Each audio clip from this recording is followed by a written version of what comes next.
Back when E3 was being broadcasted this year, I was watching to see what kind of games would be announced from Watch Dogs Legion to Doom Eternal, and then I got really excited over the cinematic trailer that was being shown for Cyberpunk 2077, and got even more excited seeing Keanu Reeves walk out and finally announce the release date for Cyberpunk 2077 after 6 grueling years of waiting for this game to finally come out.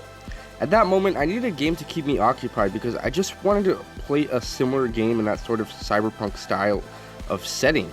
And looking through my library, I found a game called Ruiner. I played it before like around a year ago or so, but after playing it a second time, I think a lot more people should consider giving this game a chance.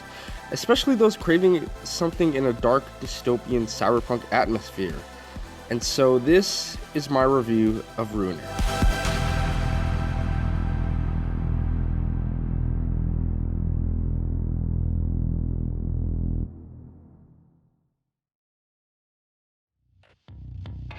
Now, Ruiner is a brutal action game that takes place in a cyberpunk future in the year 2091, where the main protagonist you play as is hacked and sent to kill someone named The Boss, only to be saved by someone named Her, and who then helps you along the way to find those people who kidnapped your brother while also finding those responsible who hacked you in the first place. But the first thing that's incredible about this game is the atmosphere, with this high contrast of red mixed in with a variety of darker tone colors, all while bringing in these bright neon lights and more.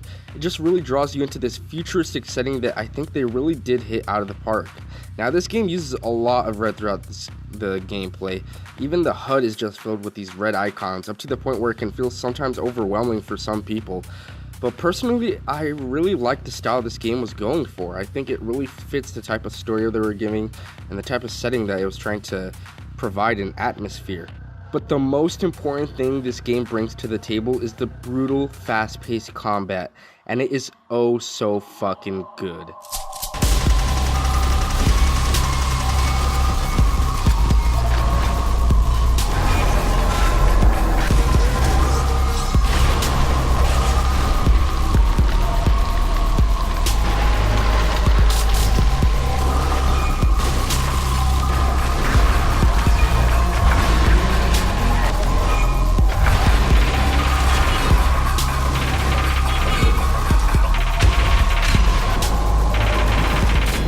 The combat is pretty much the main focus of this game, and from the gameplay shown, I think you can see why. It's fast-paced, it's brutal, it's intense, and it's fun. But for some reason, I found on Steam or some other places keep saying it's like Hotline Miami. Oh, it's top-down, it's Hotline Miami. Dude, he's got a mask, it's Hotline Miami. Look, it's a top-down game, it's Hotline Miami. He's shooting guns, it's Hotline Miami, dude. It's not like Hotline Miami, alright? Everybody needs to calm down. Sure, it's top down, but I wouldn't say that it just because it's top down makes it Hotline Miami. That's just ridiculous. In fact, I think Ruiner does combat better in this game compared to Hotline Miami, and part of that is the different enemy and boss encounters you have throughout the game. But another reason is the karma system. Now, the karma system is supposedly, in terms of the world design, a currency system that is used for goods and stuff. But in terms of gameplay, it's more used for helping you gain more skill points to add for your characters. These skill points are a crucial element of this game, as they give you different abilities and skills to add on top of what your character already has. For example, you can add an ability that lets you bring up a shield to block incoming attacks, or one that lets you drop a lethal grenade on the ground to kill a bunch of enemies in one go. Other skills are less exciting, like adding one extra dash for your character or one extra life bar, but I really enjoyed this type of system as it pretty much allows you to change them on the fly. So if you're having a really hard time on a stage or boss, then just experimenting with those skill points and putting them in different areas could really help you out, and it's just so satisfying finally taking out a boss that was giving you a hard time just by experimenting with the new skills and putting them in different areas. Dashing is also a very big part of this game, and it's crucial if you ever want to beat this game. Plus, it's just so fun blasting enemies only to dash towards one to execute an execution animation. It's just amazing.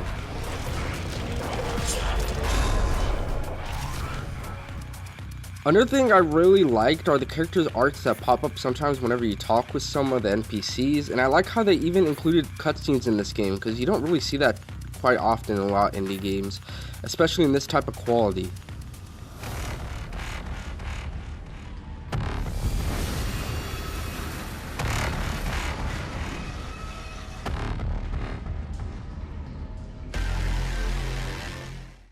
Luckily, the combat isn't the only good part of this game, because the soundtrack is pretty good too.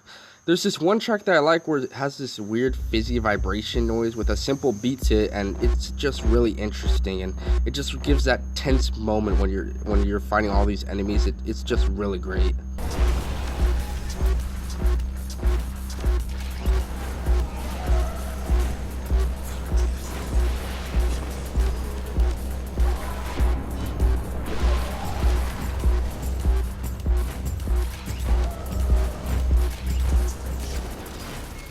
And then it begins to change and shift into a more intense music, and as the music progressively gets closer to the end of the story, you know, it just ramps it up a lot, and it's really amazing. It just sounds so good, especially with this type of setting this game is going for in a gritty futuristic world, where you can feel the tension rising as your hand begins to sweat as the game gets more and more intense, and you get, oh wait, the game's over? Well, shit. Yeah, now this game isn't very long. You could probably beat it in about 6 to 7 hours, which isn't a bad thing. But I just wish there was way more to this world, because I just really like the combat and the hub area. Except the fucking hub area sucks ass. The hub area is this gigantic area in the game where you can walk around and talk to people and progress the story, but that's about it. What kind of sucks, because this area is so interesting and you can tell a lot of care was put into this, but if you literally removed this whole area and just made the story parts with the mechanic guy that helps you as cutscenes, as just cutscenes, literally nothing would pretty much change, honestly. I mean, sure, there are like 3 missions, side missions you could do in this area, but running around and just to find some cats to hack isn't really a fun side mission, if you ask me. Like, I just wish there was more. Maybe add a store where you could use some of the karma you earn throughout the game to change your outfit or even your mask. Or have an area that has a bounty board, since this game has a lot of boss fights that would sometimes consist of people that are wanted and have a price on their head. Like, even if it meant just going back to the same areas to fight these new guys on the bounty board, I'd be down. Like, I just wanted more, honestly. I mean, they did update the game a couple of times. They added speedrunner mode and a new Coliseum, which I guess is okay, but fuck that stupid robot horn boss, dude, in stage 5. That shit is just fucking stupid. Fuck that piece of shit, dude. But yeah, Ruiner is a great game because it's Ruiner. It's brutal, it's fast, it's fun, and I'd recommend you guys buy it. Its price tag is usually $20 on the PlayStation Store and on Steam, but it could go on sale if you want to wait to buy it at a lower price. Also, I want to thank everyone for helping me reach 2,000 subscribers. Crazy to think that someone like me could get that many people to sub to my channel. But yeah, I do plan on making a special video, but it might take a while as I want to take my time on this video. It ain't gonna be anything too crazy, but it's just a way for me to thank people is all. Next video might be on a game called Atom Universe. It's a shit game I played with a friend, so it's funny. Or another GTA video, or another video that I'm working on, or another one. I still don't know. I have a lot of footage that I need to make videos out of. I'm not good at ending reviews, so I'm just gonna edit like this, but seriously guys, thank you. I'm still working on these reviews. I know I'm new, but yeah, thanks for watching. Yep, that's it. Nothing else.